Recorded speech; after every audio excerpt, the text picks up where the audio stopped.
नमस्कार दोस्तों, स्वागत है आपका इस यूट्यूब चैनल पे। तो जैसा कि आप जानते हैं कि ये जो सेशन है कंप्लीट लूसेंट जीके का है, जिसमें हम लोग 1000 मोस्ट इंपोर्टेंट क्वेश्चन कवर कर रहे हैं। तो ऑलरेडी हमने बहुत सारे लेक्चर कवर कर चुका है।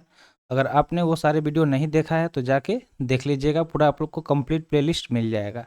तो आज का ये हमारा पार्ट 19 होगा, यानी कि 19वां ये पार्ट होगा, जिसमें बहुत सारे मोस्ट इंपोर्टेंट क्वेश्चन कवर करने वाले हैं। तो चलिए वीडियो शुरू करते हैं। अगर आप किसी भी कम्पिटिटिव एग्जाम का प्रिपरेशन करते हैं तो ये वीडियो आपके लिए काफ़ी ज़्यादा हेल्पफुल रहेगी। तो चलिए शुरू करते हैं। जल्दी से लाइक कर दीजिए और चैनल पर नए हैं तो जल्दी से चैनल को सब्सक्राइब कर लीजिए। तो क्वेश्चन आपके सामने है। क्वेश्चन दिया गया है कि ऑपरेशन फ्लड कार्यक्रम के सूत्रधार कौन थे। ठीक है, यहाँ पे ऑपरेशन फ्लड के बारे में पूछा जा रहा है। किसके बारे में पूछा जा रहा है? ऑपरेशन फ्लड के बारे में। क्या पूछा जा रहा है कि इस जो ये कार्यक्रम था इसके सूत्रधार कौन थे। ठीक है, इसके सूत्रधार के बारे में पूछा जा रहा है कि कौन थे। तो इसका करेक्ट आंसर अगर हम देखें तो करेक्ट आंसर क्या हो जाएगा? डॉक्टर वर्गीज कुरियन। डॉक्टर वर्गीज कुरियन, जो कि ऑपरेशन फ्लड कार्यक्रम के सूत्रधार थे। नेक्स्ट क्वेश्चन है कि रबी की फसलों की बुआई कब की जाती है। ठीक है, जो रबी की फसल होती है उसका मतलब बुआई कब की जाती है, ये सवाल पूछा जा रहा है। तो रबी और खरीफ दो फसल होते हैं, तो उनका समय आपको याद रखना है। तो यहाँ पे रबी की अगर फसल की बुआई की बात करें तो कब होती है? तो अक्टूबर नवंबर दिसंबर में। ठीक है, अक्टूबर नवंबर दिसंबर में रबी की फसल की बुआई होती है।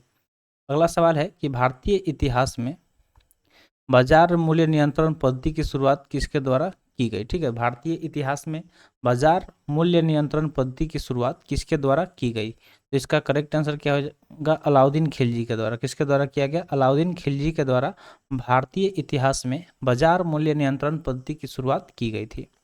नेक्स्ट क्वेश्चन है कि फुटबॉल का ब्लैक पर्ल यानी कि काला हीरा किसे कहा जाता है। ठीक है, यानी कि फुटबॉल का काला हीरा यानी कि ब्लैक पर्ल के नाम से किसे जाना जाता है? तो एक प्लेयर थे जिनका नाम था पेले। क्या नाम था? पेले, जिन्हें फुटबॉल का ब्लैक पर्ल यानी कि काला हीरा के नाम से जाना जाता है। अगला सवाल है कि किस खेल में फ्री थ्रो शब्द का प्रयोग किया जाता है। सवाल क्या पूछा जा रहा है कि वह कौन सा खेल है जिसमें फ्री थ्रो शब्द का प्रयोग किया जाता है।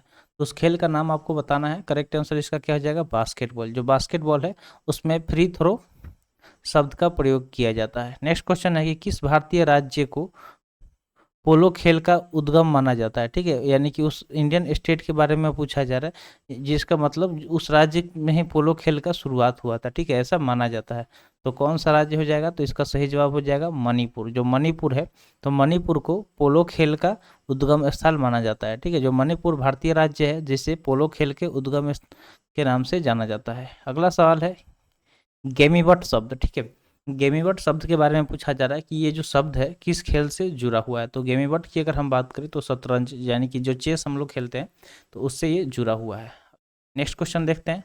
नेक्स्ट क्वेश्चन है क्रिकेट पिच पर पोपिंग क्रीज और स्टंप के बीच की दूरी कितनी होती है। जो पोपिंग क्रीज और स्टंप होता है उसके बीच की दूरी आपसे पूछा जा रहा है कि दूरी कितनी होती है। तो इसका सही जवाब क्या हो जाएगा? 4 फुट। कितना होता है? तो 4 फुट दूरी होता है। क्रिकेट पिच पर जो पोपिंग क्रीज और स्टंप होता है उसके बीच की दूरी कितनी होती है?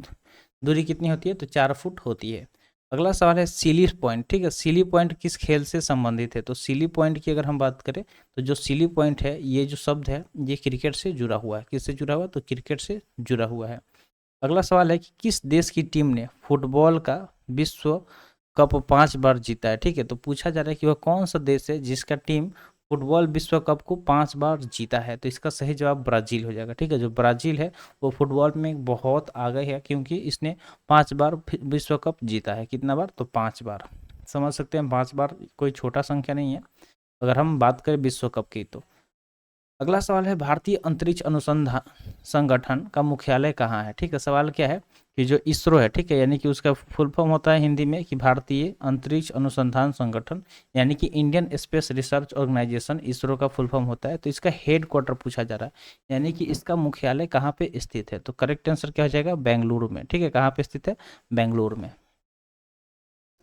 नेक्स्ट क्वेश्चन पूछा गया है कि भारत का प्रथम परमाणु ऊर्जा रिएक्टर कौन सा था। ठीक है, भारत का प्रथम परमाणु ऊर्जा रिएक्टर के बारे में पूछा जा रहा है कि कौन सा था। तो सही जवाब हो जाएगा अप्सरा। जो अप्सरा था वो भारत का पहला परमाणु ऊर्जा रिएक्टर था। नेक्स्ट क्वेश्चन है कि विक्रम साराभाई अंतरिक्ष केंद्र कहाँ पर स्थित है। सवाल क्या है कि जो विक्रम साराभाई अंतरिक्ष केंद्र है उसके बारे में पूछा जा रहा है कि कहाँ पे स्थित है। तो इसका करेक्ट आंसर त्रिवेंद्रम हो जाएगा। जो त्रिवेंद्रम है वहाँ पे विक्रम साराभाई अंतरिक्ष केंद्र स्थित है। अगला सवाल है वन अनुसंधान संस्थान, ठीक है, वन अनुसंधान संस्थान के बारे में पूछा जा रहा है कि ये कहाँ पे स्थित है, तो इसका सही जवाब देहरादून हो जाएगा, ठीक है, कहाँ हो जाएगा, देहरादून। तो जो वन अनुसंधान संस्थान है वो कहाँ पे स्थित है, तो देहरादून में स्थित है। चलिए आगे बढ़ते हैं। नेक्स्ट क्वेश्चन क्या दिया गया, तो क्वेश्चन दिया गया कि अंटार्कटिका में, क्वेश्चन नंबर 905 यहाँ पे दिया गया है कि अंटार्कटिका, ठीक है, जो अंटार्कटिका है वहाँ पे पूछा जा रहा है कि अंटार्कटिका में प्रथम भारतीय अस्थायी प्रयोगशाला को क्या नाम दिया गया, ठीक है। तो अंटार्कटिका में जो पहला भारतीय अस्थायी प्रयोगशाला बना उसका नाम पूछा जा रहा है कि क्या नाम दिया गया, तो इसका सही जवाब हो जाएगा दक्षिणी गंगोत्री, ठीक है, क्या नाम दिया गया, दक्षिणी गंगोत्री इसका नाम दिया गया। अगला सवाल है कि इलिसा, ठीक है, इलिसा परीक्षण किस रोग की पहचान के लिए किया जाता है, तो जो इलिसा एक तरह का टेस्ट है, क्या है, एक तरह का टेस्ट है, इसके बारे में पूछा जा रहा है कि कौन सा रोग होता है जिसको आइडेंटिफाई करने के लिए, पहचान करने के लिए इस टेस्ट को कंडक्ट किया जाता है, तो इसका सही जवाब हो जाएगा एड्स, ठीक है। क्या होता है, जो एड्स के पता लगाने के लिए एक टेस्ट लिया जाता है, एक टेस्ट, उस टेस्ट का क्या नाम है, इलिसा टेस्ट है। तो चलिए यहाँ से एक छोटा सा सवाल है, सवाल क्या है कि जो एड्स होता है, ठीक है, AIDS, ठीक है, तो एड्स का फुल फॉर्म क्या होता है आपको बताना है कमेंट सेक्शन में, ठीक है, एड्स का फुल फॉर्म क्या होता है, दो, एक HIV और एक एड्स, ठीक है, इन दोनों का फुल फॉर्म आपको बताना है कमेंट सेक्शन में। तो देखते हैं कौन कौन स्टूडेंट है जिन्हें फुल फॉर्म पता है। अगला सवाल है हवाई जहाज़ के ब्लैक बॉक्स का कैसा रंग होता है, ठीक है, नाम तो इसका ब्लैक बॉक्स है लेकिन इसका जो रंग होता है वो अलग होता है, ठीक है। तो हवाई जहाज़ में एक ब्लैक बॉक्स होता है, ठीक है, अगर मान लीजिए कि एरोप्लेन जब क्रैश होता है तो ये जो ब्लैक बॉक्स होता है उसके थ्रू ही चीज़ें पता लगाई जाती है कि कैसे हुआ, क्या हुआ, ठीक है। तो इस ब्लैक बॉक्स का रंग कैसा होता है ये पूछा जा रहा है, नाम ब्लैक बॉक्स है लेकिन इसका रंग कैसा होता है, तो नारंगी होता है, ठीक है। नारंगी रंग इसलिए होता है क्योंकि अगर ये जब खोजा जाएगा तो ये जल्दी से दिखाई दे देगा, ठीक है, इसलिए। अगला सवाल है कि खुरपका व मुंहपका रोग किसमें पाया जाता है, ठीक है, खुरपका और मुंहपका रोग है, ये दोनों नाम है रोगों का, तो पूछा जा रहा है कि किस में पाया जाता है, तो ये जो रोग है ये गाय और भैंस में पाया जाता है, ठीक है, गाय और भैंस में खुरपका व मुंहपका रोग पाया जाता है।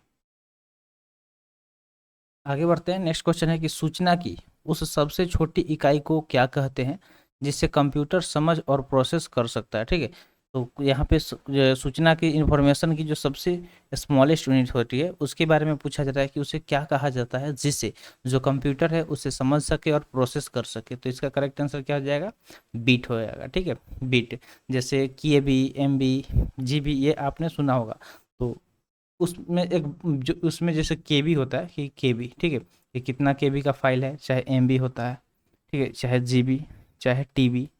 तो इसी तरह ये जो बीट, बी का मतलब होता है बाइट, ठीक है, और एक इससे भी छोटा बी होता है उसका मतलब क्या होता है, तो उसका मतलब होता है बीट, ठीक है। तो बीट से बाइट बनता है और बाइट से किलोबाइट, किलोबाइट से मेगाबाइट, मेगाबाइट से गीगाबाइट और गीगाबाइट से टेराबाइट। तो ये चीज़ आपको बताना है कि कितने बीट, ठीक है, how much bit max a 1 byte, ठीक है, कितना बाइट बनाता है, ये देखते हैं किस किस को पता है। तो चलिए आगे बढ़ते हैं, तो यही उसका जो छोटा इकाई क्या है, बीट है। अगला सवाल है 2011 की जनगणना के अनुसार भारत की नगरीय जनसंख्या कुल जनसंख्या की कितने प्रतिशत है, तो जो भारत की जो 2011 में जनगणना हुआ उसके अनुसार पूछा जा रहा है कि नगरीय जनसंख्या कुल जनसंख्या की कितने प्रतिशत है, तो टोटल नगर यानी कि शहर में बसने वाले लोगों की जनसंख्या कितना था प्रतिशत में, तो 27.78%, ठीक है। अगला सवाल है कि वर्ष 2011 की जनगणना के अनुसार पुरुष स्त्री अनुपात यानी कि लिंग अनुपात इसको बोलते हैं कितना था, तो 940, ठीक है, कितना था 940। चलिए इसको आगे करते हैं ऊपर के स्लाइड को। तो अगला सवाल यहाँ पे दिया गया कि वर्ष 2011 की जनगणना के अनुसार, सवाल क्या है कि वर्ष 2011 की जनगणना के अनुसार किस राज्य में महिलाओं के प्रति 1000 पुरुष पर अनुपात यानी कि लिंग अनुपात सबसे कम है, यानी कि सबसे कम महिलाएं कहाँ पे पाया गया, ठीक है, ये सवाल पूछा जा रहा है। जब 2011 का जनगणना हुआ तो उस हिसाब से अगर हम देखें तो सबसे कम यानी कि 1000 पुरुष पे सबसे कम महिला हरियाणा राज्य में थी। अगला सवाल है कि 2011 की जनगणना के अनुसार भारत के किस राज्य में जनसंख्या घनत्व अधिकतम है, तो जनसंख्या घनत्व का मतलब क्या होता है कि देखिए कम एरिया में ज़्यादा लोग, ठीक है, कम एरिया में ज़्यादा लोग, जैसे कि आप सीधा सा समझ लीजिए कि आप अगर कभी ट्रेन में जा रहे हैं तो वहाँ पे जो भीड़ है तो काफ़ी ज़्यादा होगा अगर ट्रेन में भीड़ है तो, क्योंकि एक डब्बे में बहुत सारे लोग होंगे, तो उसका मतलब क्या हुआ कि वहाँ पे घनत्व ज़्यादा है। तो इसी तरह से जो बिहार का जितना एरिया है उस हिसाब से वहाँ का जो जनसंख्या है काफ़ी ज़्यादा है, यानी कि इस वजह से उसे घनत्व बोलेंगे। तो भारत के किस राज्य में जनसंख्या घनत्व अधिकतम है, तो इसका सही जवाब क्या हो जाएगा, बिहार। ठीक है, तो बिहार याद रखिएगा। चलिए तो यहाँ से सवाल ये पूछ लेते हैं कि बिहार दिवस, ठीक है, बिहार दिवस कब मनाया जाता है। चलिए ये चीज़ आपके लिए। अगला सवाल है कि तेल और प्राकृतिक गैस आयोग यानी कि ओएनजीसी जिसको बोलते हैं, ऑयल नेचुरल गैस कॉरपोरेशन, इसका मुख्यालय कहाँ पर स्थित है। इसके मुख्यालय के बारे में पूछा जा रहा है। हेडक्वार्टर तो देहरादून में स्थित है। कहाँ पे, तो देहरादून में। जो ओएनजीसी है इसका हेडक्वार्टर कहाँ पे है, तो देहरादून में। अगला सवाल है भारत का अनुसंधान केंद्र हिमाद्री कहाँ स्थित है। ठीक है, भारत का अनुसंधान केंद्र हिमाद्री के बारे में पूछा जा रहा है कि ये कहाँ पे स्थित है, तो आर्कटिक क्षेत्र में स्थित है। कहाँ पे, आर्कटिक क्षेत्र में स्थित है।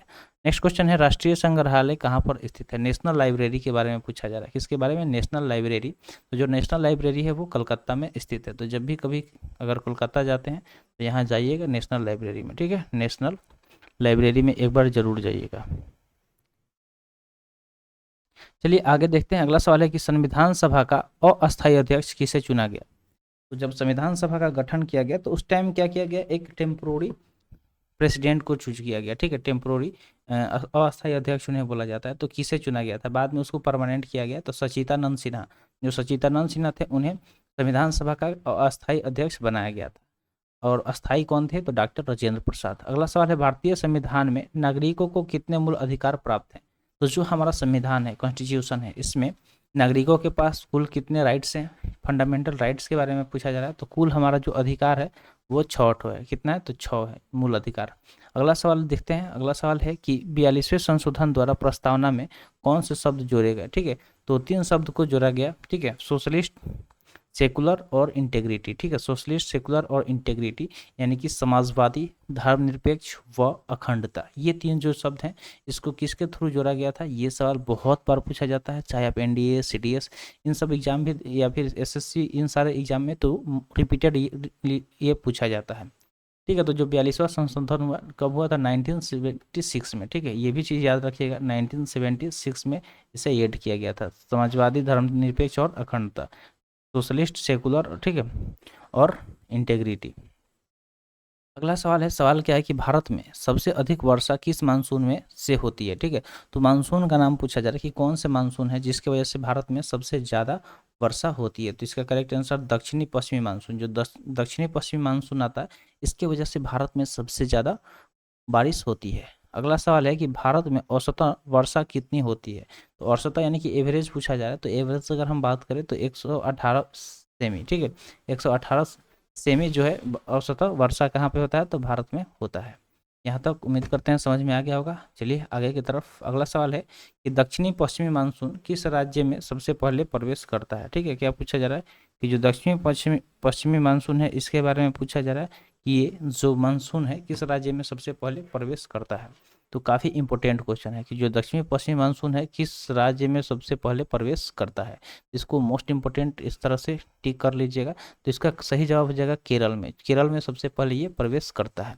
अगला सवाल है कि दूरदर्शन से रंगीन प्रसारण कब आरंभ हुआ। ठीक है, जो दूरदर्शन का आपने नाम सुना होगा, तो इससे रंगीन यानी कि कलर में प्रदर्शन कब शुरू हुआ था, प्रसारण कब शुरू हुआ था सबसे पहली बार, तो 1982 में। ठीक है, 1982 में।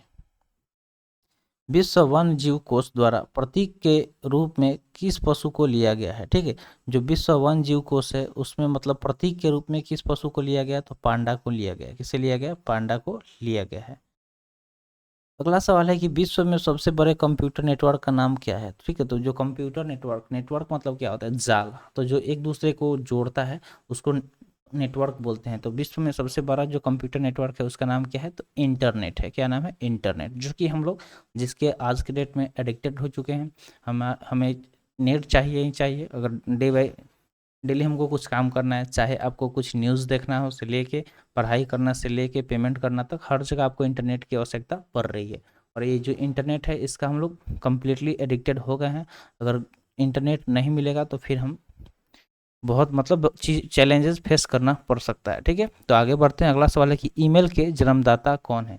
ईमेल के बारे में पूछा जा रहा है कि ईमेल, जो ईमेल है, ठीक है, ई मेल, तो इसके जन्मदाता के बारे में पूछा जा रहा है कि इसके जन्मदाता कौन है। तो इसका सही जवाब क्या हो जाएगा, तो इसका सही जवाब हो जाएगा रे टॉमलिंसन। ठीक है, रे टॉमलिंसन जो कि ईमेल के जन्मदाता है। अगला सवाल है WWW यानी कि वर्ल्ड वाइड वेब, इसके आविष्कारक कौन है। तो इनके आविष्कारक भी बहुत बार पूछे जाते हैं, तो टिम वर्नर्स-ली। ठीक है, टिम वर्नर्स-ली जो कि WWW के आविष्कारक हैं। नेक्स्ट क्वेश्चन है HTTP, या HTTP के बारे में पूछा जा रहा है कि इसका पूर्ण रूप क्या है, इसका एक्सटेंडेड फॉर्म यानी कि फुल फॉर्म।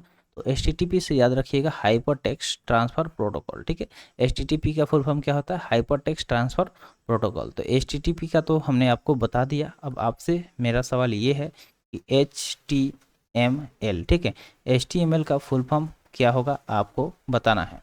अगला सवाल देखते हैं। अगला सवाल है दीपिका कुमारी का संबंध किस खेल से है। तो दीपिका कुमारी का संबंध पूछा जा रहा है कि ये जो दीपिका कुमारी है ये कौन से खेल से संबंध रखती हैं। तो सही जवाब इसका होगा तीरंदाजी से। तीरंदाजी से ये संबंध रखती हैं। अगला सवाल पूछा गया है कि भारत में करेंसी नोट पर उसका मूल्य कितनी भाषाओं में लिखा होता है। तो जो हमारा करेंसी नोट होता है, ठीक है, तो उस पर उसका जो वैल्यू होता है उसके बारे में पूछा जा रहा है कि जैसे 100 का नोट है तो आप देखते होंगे 100 का इस तरह से लिखा होगा, 100 का नोट, 100 का नोट, तो वो कितनी भाषाओं में लिखा होता है। तो सही जवाब इसका क्या होगा, 17 भाषाएं। ठीक है, टोटल 17 भाषाओं में लिखा होता है। नेक्स्ट क्वेश्चन है कि फ्रांस की क्रांति कब हुई थी। फ्रांस की क्रांति के बारे में पूछा जा रहा है। तो फ्रांस की क्रांति आपको याद रखना है कि 1789 ईस्वी में फ्रांस की क्रांति हुई थी। कब हुई थी, 1789 ईस्वी में। अगला सवाल है कि दुनिया में मजदूरों एक हो का नारा किसने दिया। ठीक है, दुनिया के मजदूरों एक हो, ठीक है, दुनिया के मजदूरों एक हो का नारा किसने दिया। तो जो इसका सही जवाब हो जाएगा कार्ल मार्क्स। ठीक है, कार्ल मार्क्स ने दुनिया के मजदूरों एक हो का नारा दिया था। किसने दिया था, कार्ल मार्क्स ने दिया था। नेक्स्ट क्वेश्चन है समानता, स्वतंत्रता और बंधुत्व का नारा किस क्रांति की देन है। ठीक है, यहाँ पे उस क्रांति के बारे में पूछा जा रहा है कि किस क्रांति का देन है क्या, तो समानता, स्वतंत्रता और बंधुत्व। तो इसके अगर हम बात करें तो ये जो इसका ये किस क्रांति का देन है, तो फ्रांस का राज्य क्रांति, जो फ्रांस की राज्य क्रांति है उसका ही देन है समानता, स्वतंत्रता और बंधुत्व का नारा। नेक्स्ट क्वेश्चन है कि एशिया का नोबेल पुरस्कार किसे कहा जाता है। तो एशिया का नोबेल पुरस्कार की अगर हम बात करें किसे कहा जाता है, तो जो मगसेसे पुरस्कार है, ठीक है, जो मगसेसे अवार्ड है उसको एशिया का नोबेल प्राइज के नाम से भी जाना जाता है। नेक्स्ट क्वेश्चन है सर्वाधिक ओजोन क्षयकारी गैस कौन सी है। ठीक है, तो जो ओजोन लेयर होता है उसको सबसे ज़्यादा मतलब कौन डिप्लेट करता है, यानी कि उस किसके वजह से ओजोन लेयर खराब होते जा रहा है और उसमें छेद होते जा रहा है। तो इसका सही उत्तर क्या हो जाएगा, CFC। ठीक है, CFC का फुल फॉर्म क्या होता है, क्लोरोफ्लोरोकार्बन। ठीक है, क्लोरोफ्लोरोकार्बन ये जो होता है ये कहाँ कहाँ से निकलता है, तो जो भी हमारे रेफ्रिजरेटर हो गया, AC हो गया, इन सब चीज़ों में CFC गैस होता है जो जाके हमारे एनवायरनमेंट को ख़राब कर रहा है और जो अल्ट्रावायलेट रे है उसको मतलब आने के लिए ये हेल्प कर रहा है। क्योंकि जैसे ही हमारा जो ओजोन लेयर है वो डिप्लेट होगा वहाँ से अल्ट्रावायलेट रे सीधे पृथ्वी पे आना शुरू हो जाएगा और जिसकी वजह से बहुत सारे तरह की बीमारियां हो सकती है। अगला सवाल है CPU का पूरा नाम क्या है। तो CPU का फुल फॉर्म पूछा गया भाई, तो इसका करेक्ट आंसर क्या हो जाएगा, सेंट्रल प्रोसेसिंग यूनिट। बच्चा को पता होना चाहिए।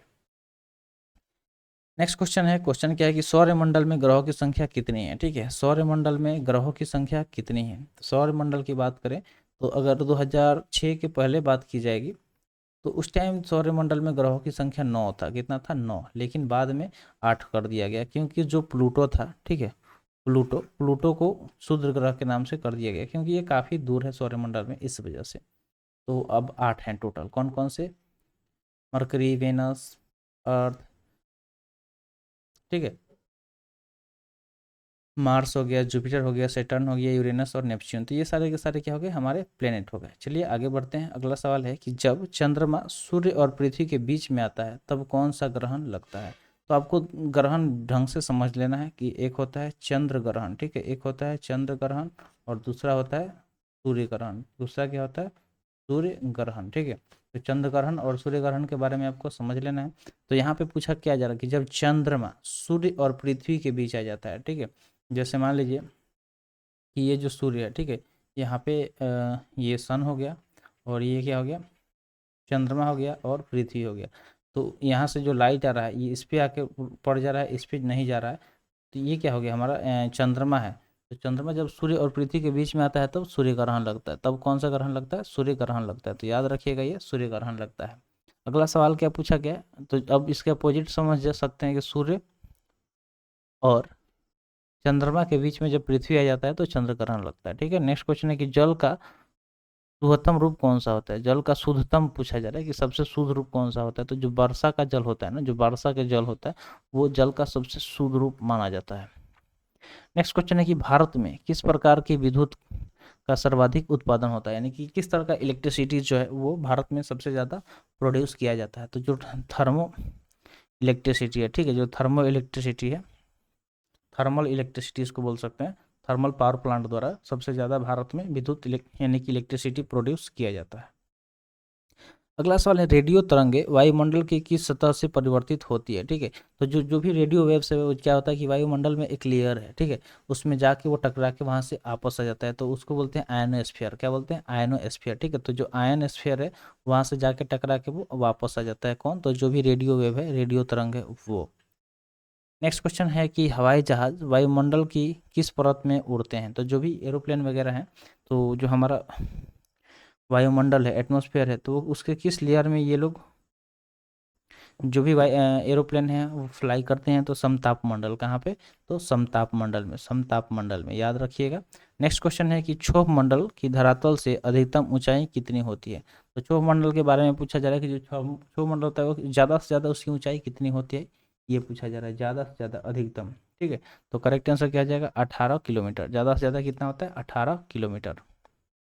चलिए स्लाइड को थोड़ा सा ऊपर कर लेते हैं। तो नेक्स्ट क्वेश्चन देखते हैं। नेक्स्ट क्वेश्चन क्या पूछा गया है कि भारत में दक्षिण पश्चिम मानसून किन महीनों में सक्रिय रहता है। ठीक है, तो उस महीना के बारे में पूछा जा रहा है जिसमें भारत में दक्षिण पश्चिम मानसून जो है वो एक्टिव होता है, सक्रिय होता है।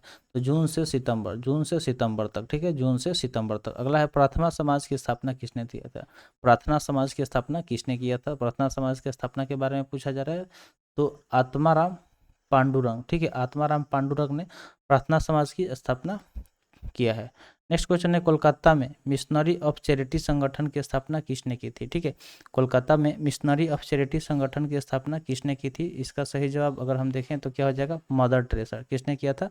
मदर टेरेसा ने कोलकाता में मिशनरी ऑफ चैरिटी संगठन का स्थापना किया था। अगला सवाल है लेडी विद द लैम्प। ठीक है, लेडी विथ द लैम्प के नाम से कौन प्रसिद्ध है?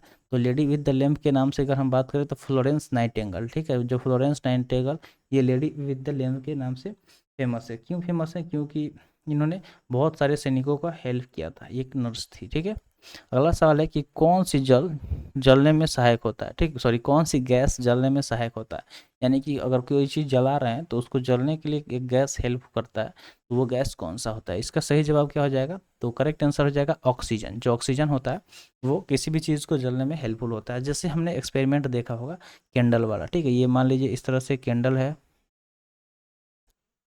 और ये कैंडल जल रहा है। ठीक है, कैंडल इस तरह से जल रहा है, तो क्या होता है कि जैसे ही हम इसको ग्लास से इस तरह से ढक देते हैं, ठीक है, इस तरह से ग्लास से इसको ढक देते हैं, तो ये कैंडल क्या होता है? बुझ जाता है। ठीक है, कैंडल बुझ जाता है। कैंडल क्या होता है? बुझ जाता है, जलना बंद हो जाता है, क्योंकि इसमें जो है ऑक्सीजन का सप्लाई कट हो जाता है। ठीक है, ऑक्सीजन का सप्लाई कट हो जाता है, जिस वजह से ये कैंडल बुझ जाता है। तो ये वाला एक्सपेरिमेंट आप करके देख लीजिएगा, तो इससे पता क्या चल जाएगा कि जो ऑक्सीजन है ये जलने में सहायक होता है। अगर ऑक्सीजन बंद कर दिया जाए कहीं भी, अगर ऑक्सीजन सप्लाई रोक दिया जाए तो वहाँ का आग ऑटोमेटिक बुझ जाएगा।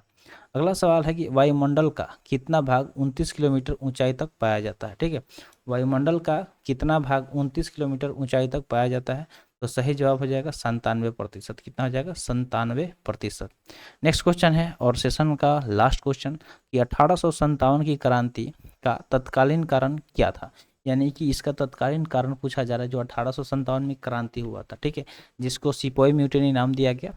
ठीक है, और उसको फर्स्ट वॉर ऑफ इंडिपेंडेंस के नाम से भी जाना जाता है। मंगल पांडे पे बेस्ड ये चीज़ है। मंगल पांडे ने ही ये चीज़ शुरू किया था। मंगल पांडे मूवी अगर देखिएगा तो उसमें सब चीज़ क्लियर कट दिखाया गया है। तो चर्बी युक्त कारतूस का सेना में प्रयोग। ठीक है, इसका मेन रीजन क्या था कि चर्बी, जो मंगल पांडे थे वो ब्राह्मण थे। ठीक है, ब्राह्मण फैमिली से बिलोंग करते थे और उन लोगों का मांस मछली इन सब चीज़ों से नाता रिश्ता दूर था। और हुआ क्या कि जो मतलब कारतूस था, जो मतलब उन लोगों का गोली था बंदूक के अंदर का, उसको क्या होता था, दांत से खींच के भर डालना पड़ता था और उसमें चर्बी हुआ करता था जानवरों का। इस वजह से इस चीज़ के लिए जब पता चला कि ऐसा ऐसा ज़बरदस्ती करवाया जा रहा है भारत के जो भी सैनिक हैं अंग्रेज़ों के टीम में, तो इस चीज़ को लेके इन्होंने अपना मतलब शुरू कर दिया विद्रोह, ठीक है, क्रांति शुरू कर दिया और उसको ही नाम दिया गया सिपोय म्यूटिनी के। तो उम्मीद करते हैं जो भी चीज़ें आपको बताई गई होंगी समझ में आ गया होगा। तो आज के लिए इतना ही, आज का वीडियो यहीं पे समाप्त हुआ। वीडियो कैसा लगा कमेंट सेक्शन में ज़रूर बताइएगा। तो मिलते हैं फिर अगले वीडियो में। Thanks for watching. जय हिंद।